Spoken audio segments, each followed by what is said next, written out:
Hello friends, কেমন আছো তোমরা সবাই? আমার আরেকটি নতুন ভিডিওতে তোমাদেরকে জানাই স্বাগত। ঈশার জন্মের 10 দিনের মাথায় মাসিরা এলো ওকে নাচাতে।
আরো আছে এখন এখন ওদের এখানে এখানে দুজন ওখানে তিনজন ওরা গাড়িতে না 4,000-5,000 টাকা নিবে।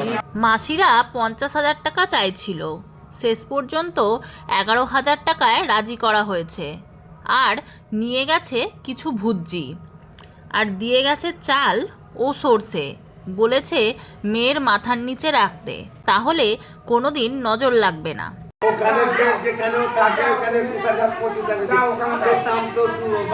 কোথেকে পাবো বলো?